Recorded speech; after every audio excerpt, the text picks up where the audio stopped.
Gentlemen, you guys, what you guys just did here at the Ryman Auditorium. I mean, jaws were in the floor, people were dancing. It was magical. Thank you for that. Thank you. You know, Yeah, we aim for the hips. we are for the hits. Like, but what does it feel after all this time to be, coming to Nashville, playing at the historic Ryman, and getting a standing ovation like that? Well, it's phenomenal, really.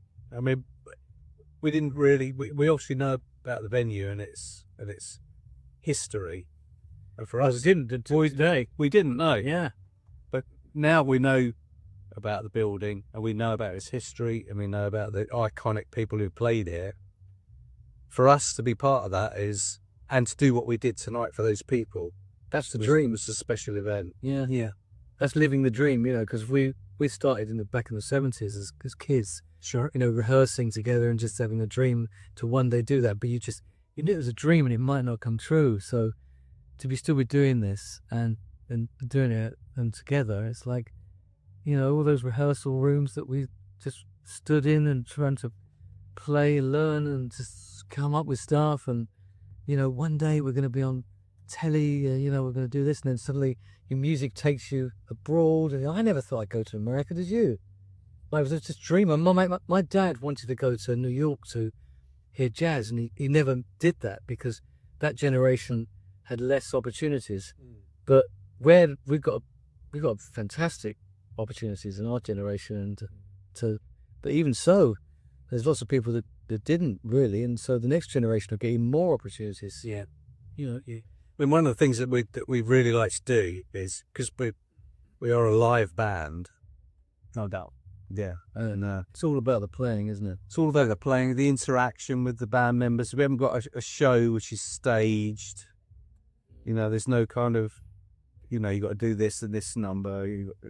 There's jamming going on. It's a live experience, and we're interacting with the various members. And if we cock something up, then it doesn't matter.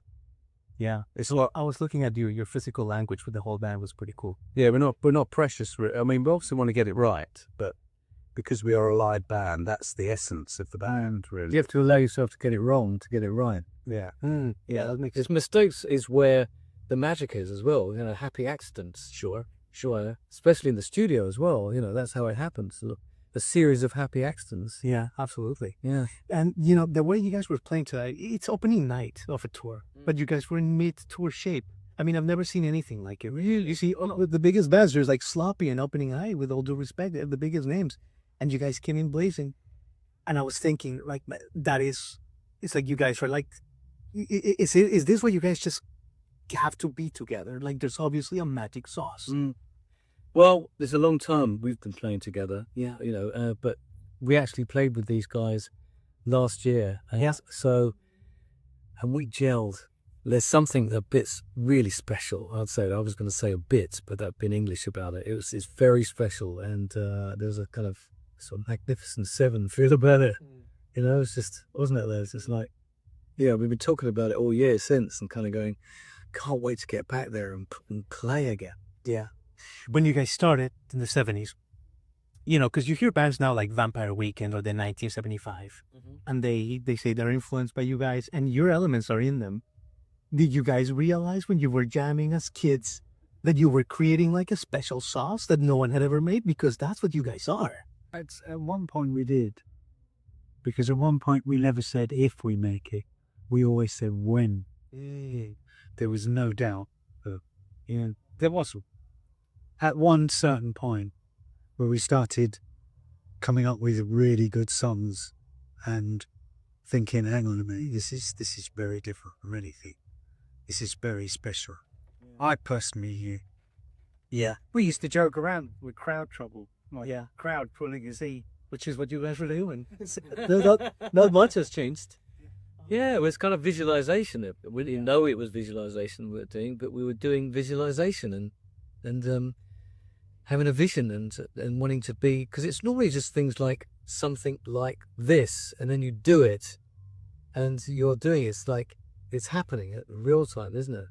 oh, this time, it's better than the first time. Yeah, if you can appreciate it. You got to appreciate it. Yeah. And everything, all the things we didn't have, we now have. I love that.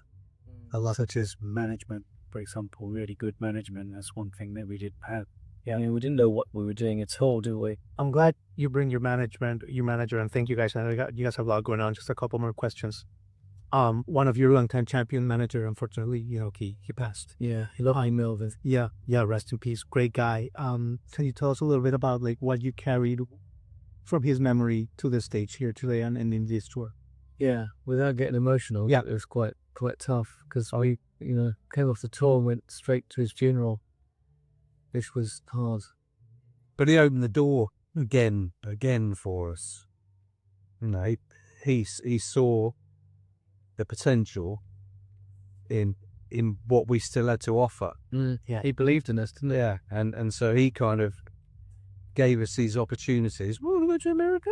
We go, yeah, oh, okay. And you made it happen. And he made it happen.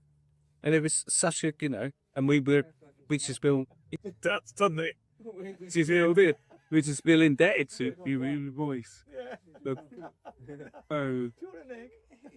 Well, good.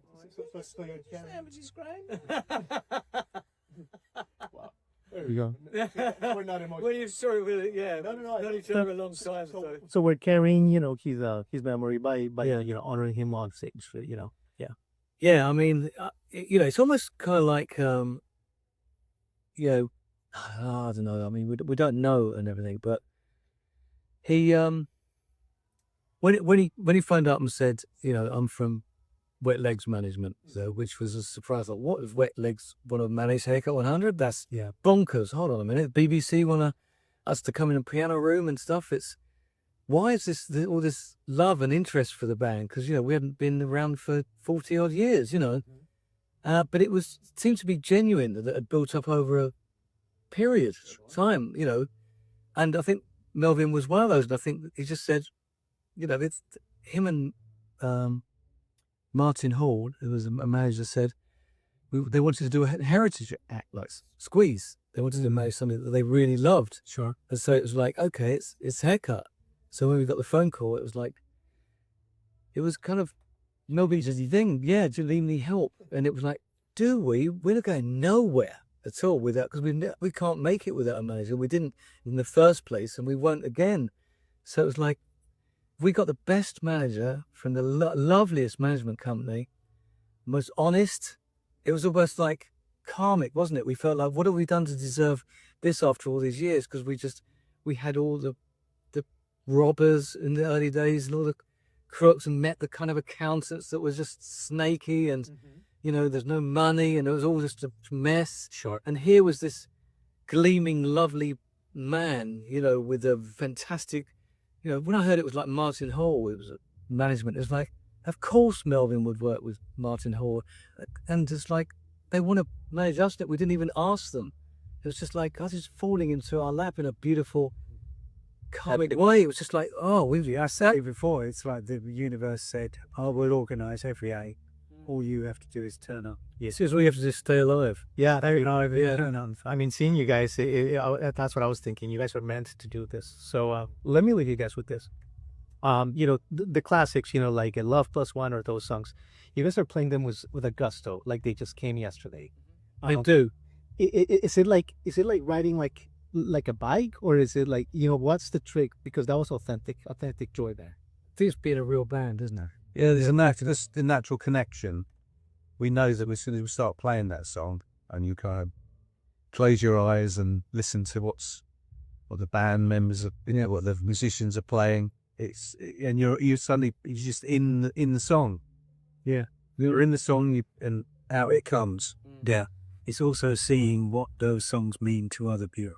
Yeah, that's spells. Yeah, I mean, every corner of the Ryman was joyous. Last year when we came, there were literally people crying. Yeah, absolutely. In the audience, because those songs were bringing back such money. Absolutely.